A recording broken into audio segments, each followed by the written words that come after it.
Hidup ya.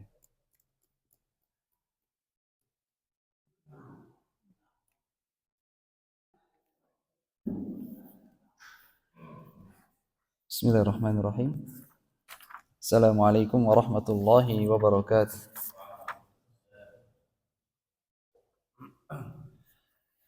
Alhamdulillahi rabbil alamin wa bihi nasta'in ala umuri dunya waddin. Wa usalli wa usallimu ala asyrafil anbiya'i wal mursalin wa ala alihi wa sahabatihi wa man tabi'ahum bi ihsanin ila yaumiddin, amma ba'd. Alhamdulillah, senantiasa kita bersyukur kepada Allah Jalla Jalaluhu atas segala nikmatnya. Salawat dan salam senantiasa kita sanjungkan kepada junjungan Nabi kita Muhammad sallallahu alaihi wasallam beserta para sahabatnya, para keluarganya, dan semoga Allah Subhanahu wa taala menjadikan kita semua sebagai pengikut sejati Nabi kita Muhammad sallallahu alaihi wasallam, hidup di bawah naungan sunnah Nabi kita Muhammad sallallahu alaihi wasallam. Allahumma inna nas'aluka ilman nafi'a wa rizqan thayyiba wa amalan mutaqabbala. Allahumma 'allimna ma yanfa'una wa anfa'na bima 'allamtana wa zidna 'ilma. Rabbi syrah li sadri wa yassir li amri wahlul 'uqdatam min lisani yafqahu qawli.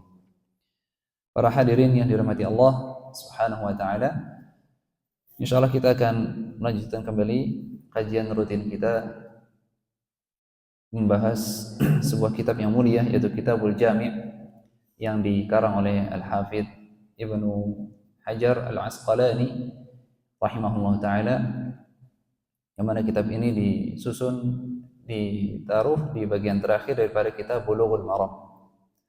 Dan kita sudah masuk di dalam bab yang kedua, hadis yang ke-6. Bab yang kedua yaitu bab birrul walidain dan silaturahim, dan kita masuk ke dalam hadis yang ke-6.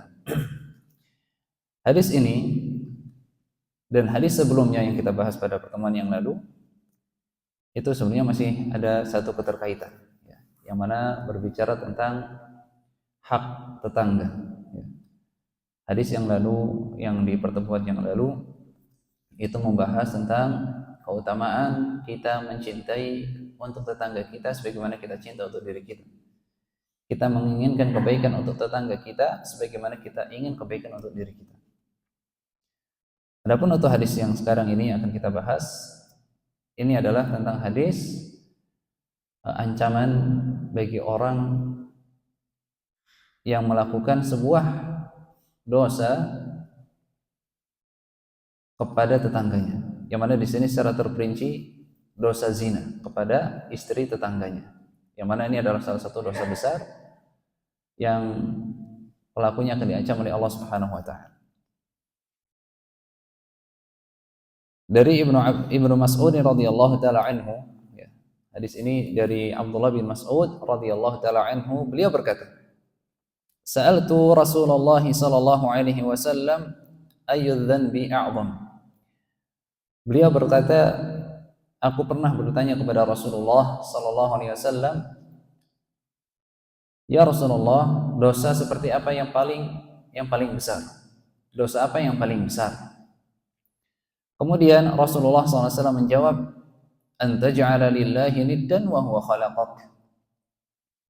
Dosa yang paling besar yang pertama adalah engkau menjadikan untuk Allah sekutu, engkau menjadikan untuk Allah saingan, sedangkan engkau tahu bahwasanya Allah yang memberikan, sedangkan engkau tahu bahwasanya Allah yang menciptakanmu. Kemudian Abdullah bin Mas'ud mengatakan, "Qultu, thumma ay?" Kemudian apa ya Rasulullah?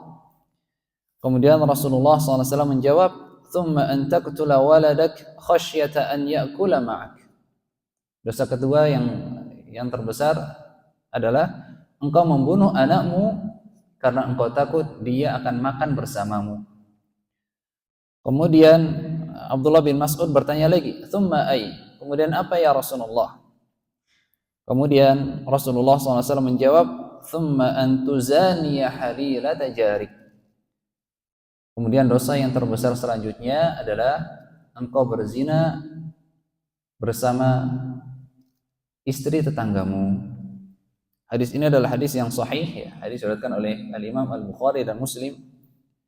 Hadis muttafaqun alaih. Ya. Kita akan mencoba untuk mempelajari setiap kalimat yang ada di dalam hadis ini.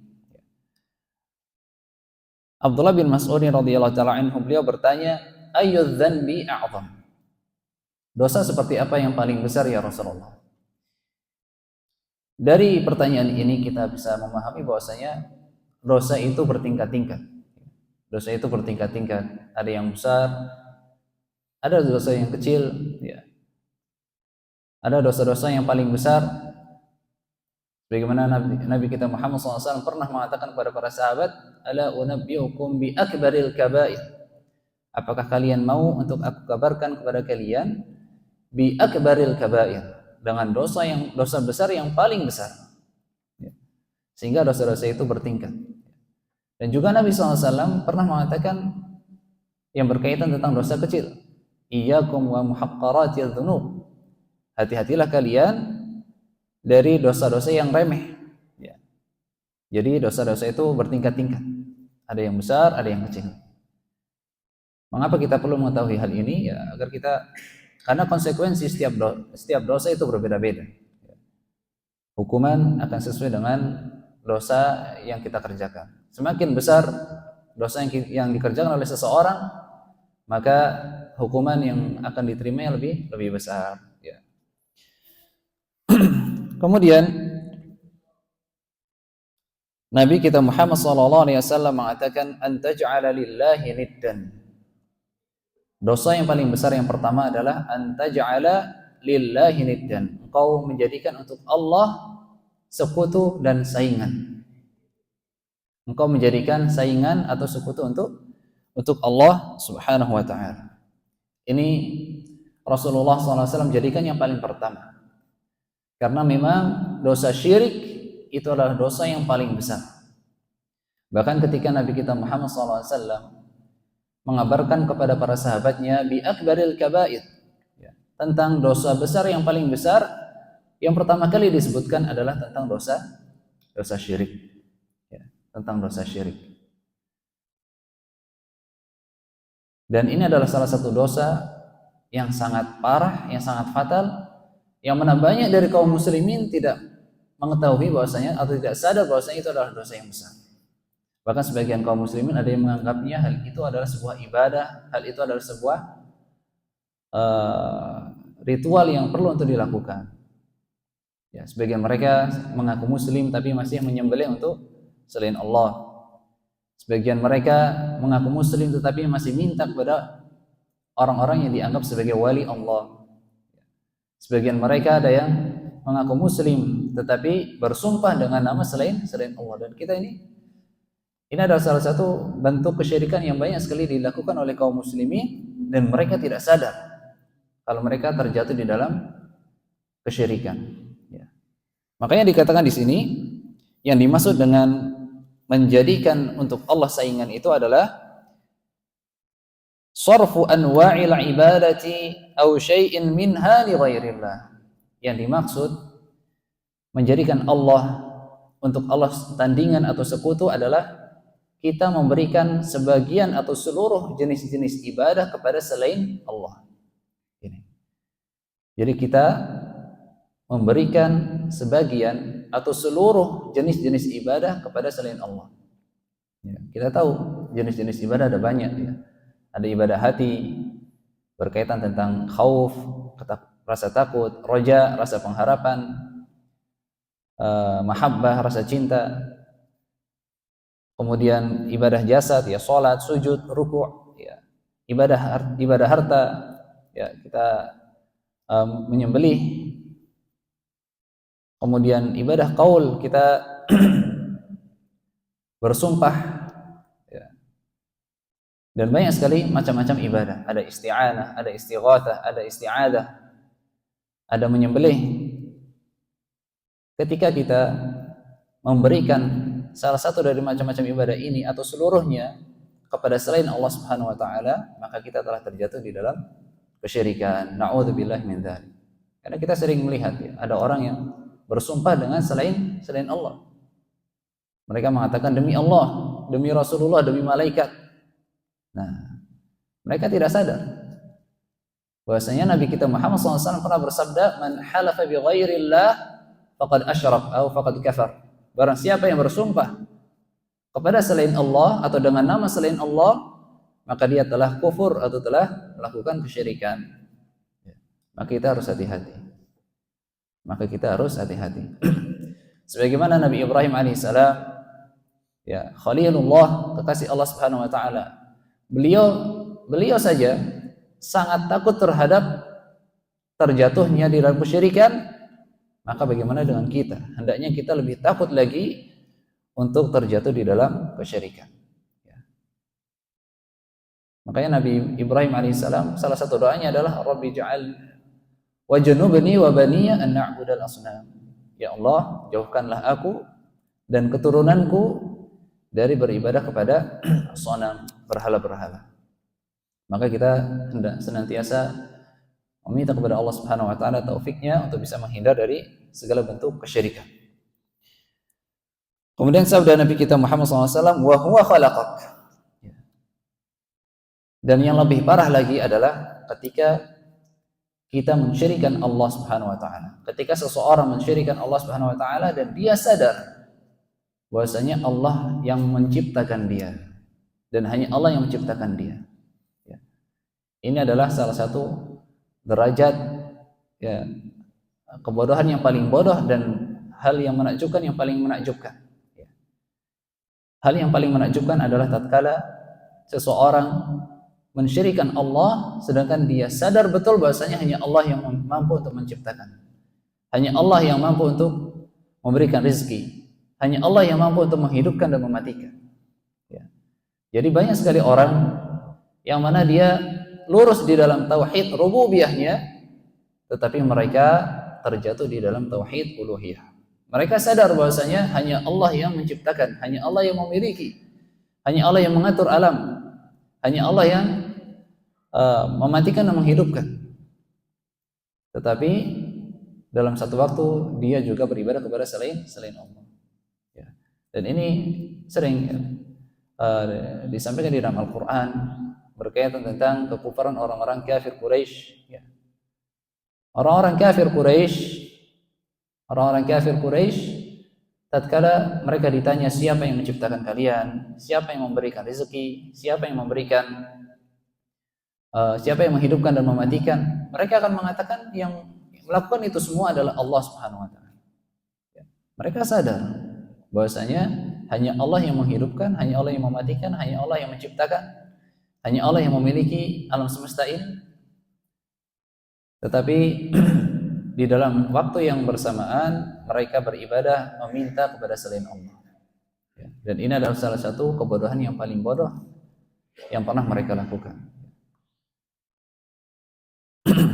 Dikatakan di sini fahada min a'jabil ujabi wa asfahis safahi. Ya, dan hal ini termasuk dari hal yang paling menakjubkan dan yang paling bodoh yang pernah dilakukan oleh manusia.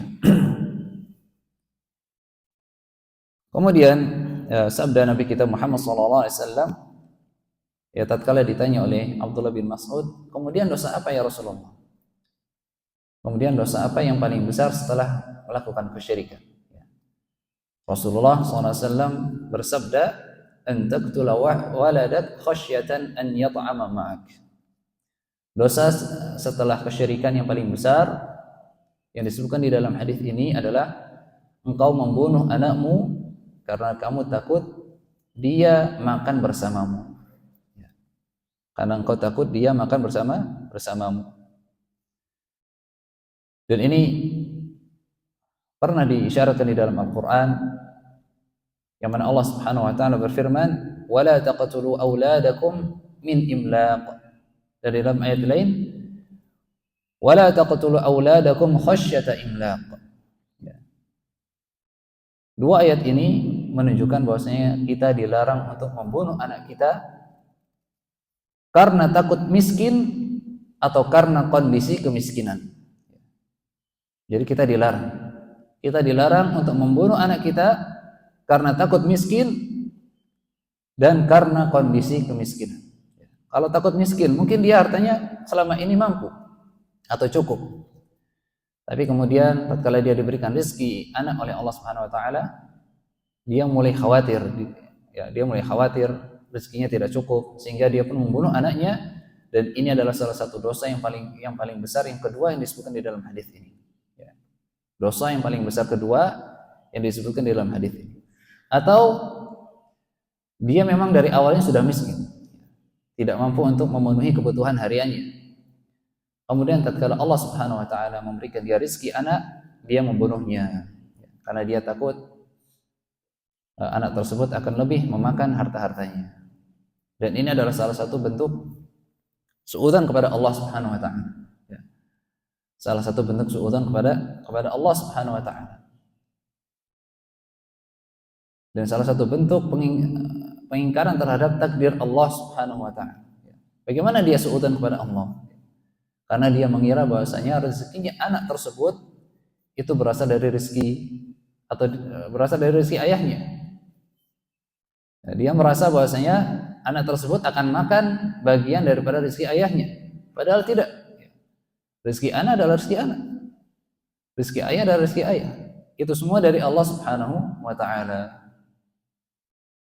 Maka inilah yang membuat dosa membunuh anak karena takut miskin menjadi urutan kedua di dalam hadis ini.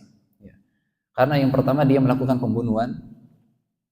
Kemudian yang kedua yang dibunuh adalah orang yang semestinya dia cintai secara tabiat, secara kebiasaan. Ya. Anak adalah orang yang paling dicintai orang tuanya. Maka tatkala dia bunuh anak tersebut, ini adalah salah satu kondisi yang paling parah, ya, karena dia telah membunuh seseorang yang semestinya dia cintai. Ya. Kemudian yang ketiga adalah kenapa dosa ini adalah dosa yang kedua disebutkan oleh Rasulullah SAW, karena dia membunuh anaknya dalam bentuk suudzon kepada Allah Subhanahu wa taala. Ya. Dan ini adalah salah satu bahayanya suudzon kepada Allah. Ya. Salah satu bahayanya suudzon kepada Allah yang mana kita bisa melakukan hal-hal yang di luar nalar, bahkan kita membunuh, ya, bahkan kita merampok orang, ya, bahkan kita menipu. Itu semua adalah terjadi karena kita suudzon kepada Allah. Kita menipu orang di dalam berbisnis, ya, itu semua adalah terjadi karena suudzon kepada Allah. Kalau tidak menipu, maka aku rezekinya akan seret, ya.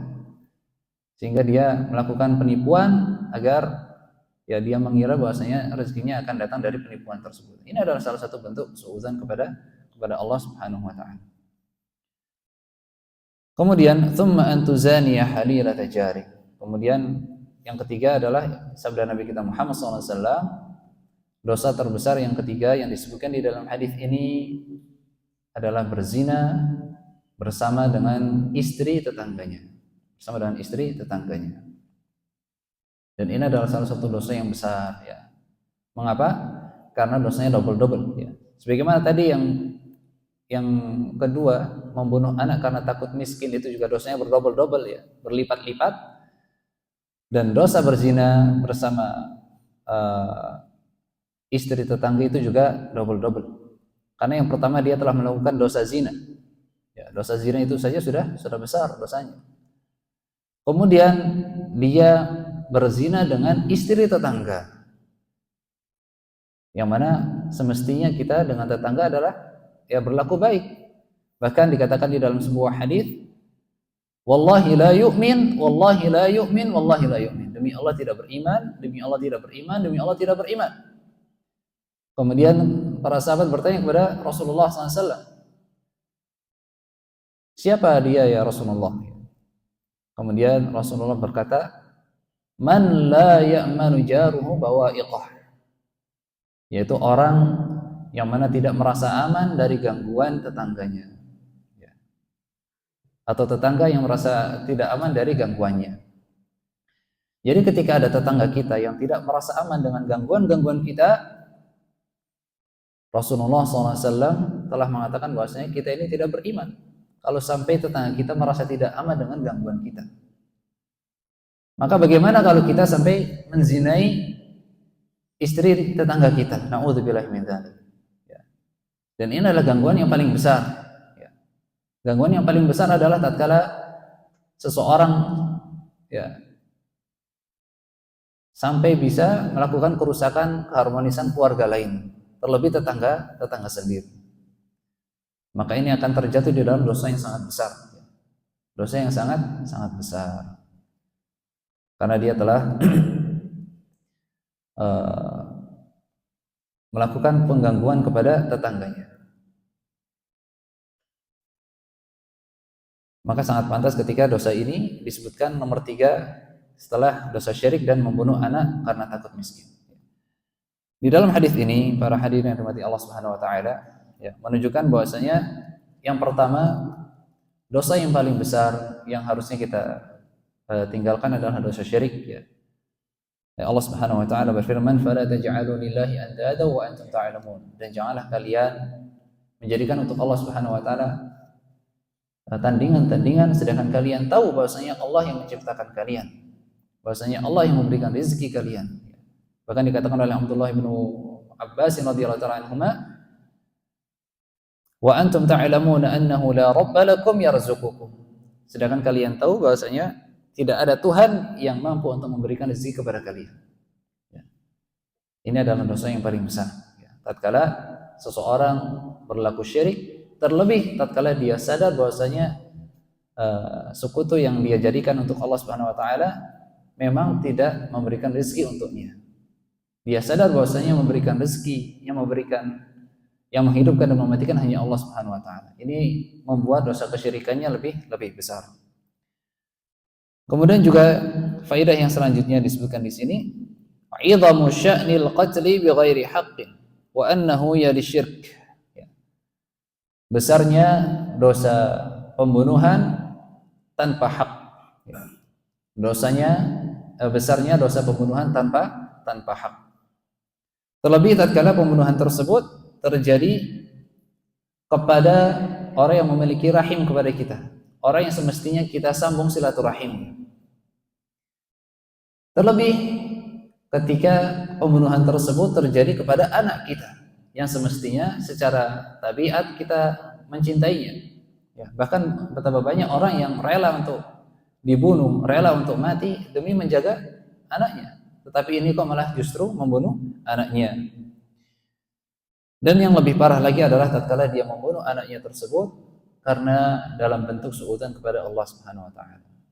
Dia berusaha untuk memutus rezeki anaknya yang Allah Subhanahu wa taala berikan melalui jalurnya.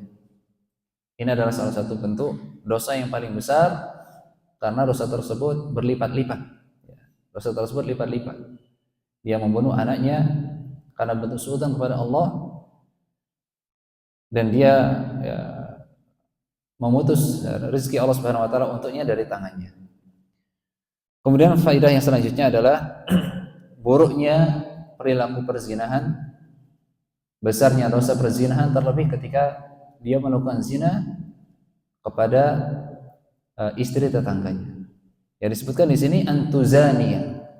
Disebutkan di sini adalah lafadznya antuzania. Tuzania dalam bahasa Arab, dalam ilmu sharaf itu wazannya adalah fa'ala yufa'il. Yang mana artinya kedua-duanya saling ridho. Jadi mengapa dosa ini sangat parah adalah karena orang tersebut membuat istri tetangganya itu sampai ridho. Mungkin dia merayunya, mungkin dia menjanjikan sesuatu sehingga istri tetangganya sampai ridho untuk melakukan perzinahan. Ketika sudah sampai pada tahap perzinahan, maka ini adalah salah satu bentuk perzinahan yang paling besar dosanya. Karena dia telah mengganggu keharmonisan keluarga lain, terlebih keharmonisan keluarga tetangganya. Dia telah mengambil kehormatan keluarga tetangganya. Inilah yang membuat dosa zina bersama istri tetangga itu lebih besar. Wali'annahu khiyanatun lil jar fa innal jara yatawaqqa'u min jarihi hifdhuhu wadzabu 'anhu 'an harimihi. Ya. Karena perbuatan tersebut termasuk khianat terhadap tetangga. Karena seorang tetangga dia akan merasa ya semestinya dijaga oleh tetangganya, dijaga kehormatannya, dijaga keluarganya, tetapi malah justru dia dirusak kehormatannya dan diganggu kehormatannya oleh tetangganya. Maka ini adalah salah satu bentuk khianat kepada tetangga dan membuat dosa perzinahan bersamanya lebih besar. Ini adalah penjelasan tentang hadis yang mulia ini, ya, yang mana di dalam hadis ini ya, menunjukkan dosa-dosa besar yang semestinya kita hindari, ya. Dan ini banyak terjadi, ya, banyak terjadi di antara kaum muslimin, ya. Di antara mereka ada yang melakukan kesyirikan kepada Allah, di antara mereka ada yang membunuh anak-anaknya, ya. Kemarin sempat ada yang ramai, ya, seorang ayah membunuh 3 anaknya, ya, membunuh tiga anaknya. Karena apa? Karena dia ya permasalahan ekonomi. Dia banyak hutang, dia banyak tunggangan-tunggangan, tanggungan-tanggungan. Ya. Dia harus bayar ini, harus bayar ini. Akhirnya dia bunuh anak-anaknya 3. Ya. Ini terjadi. Ya, bukan hanya di zaman Nabi kita Muhammad SAW, bahkan di zaman modern sekarang banyak yang terjadi. Kemudian perzinahan terhadap tetangganya ini juga banyak terjadi. Ya. Maka kita berlindung kepada Allah Subhanahu Wa Taala untuk menghindarkan kita semua dari dosa-dosa besar ini, ya. Dan kita meminta kepada Allah Subhanahu Wa Taala untuk menyelamatkan kaum muslimin dari 3 dosa besar ini dan bisa menjauhi 3 dosa besar ini. Ya mungkin hanya ini yang kami sampaikan tentang penjelasan hadis yang mulia ini. Semoga bisa bermanfaat untuk kita semua. Semoga Allah Subhanahu Wa Taala memberikan kepada kita semua taufiknya untuk mengamalkan seluruh ilmu yang kita pelajari. Kita tutup majelis ini dengan doa kafaratul majlis. Subhanakallahumma bihamdika asyhadu an la ilaha illa anta astaghfiruka wa atubu ilaik. Insyaallah untuk informasi, ya, Kamis malam hari ini insyaallah ada kajian dan sudah masuk ke dalam kitab baru, ya. Dan insyaallah yang akan kita bahas di kajian malam nanti adalah kitab Ar-Risalah At-Tabukiyah, ya. Ar-Risalah At-Tabukiyah atau dari nama lain adalah Zadul Muhajir, bekal berhijrah. Insyaallah kita akan membahas itu adalah sebuah kitab yang mulia, kitab karangan Al-Imam Ibnul Qayyim rahimahullah, ya. Anda lihat itu perlu untuk kita pelajari karena kita semua sedang berhijrah kepada Allah Subhanahu Wa Taala. Jadi kita perlu apa saja bekalnya agar hijrah kita bisa mantap, ya, agar hijrah kita bisa dimudahkan oleh Allah Subhanahu Wa Taala. Baik, mungkin hanya ini saja. Assalamualaikum warahmatullahi wabarakatuh.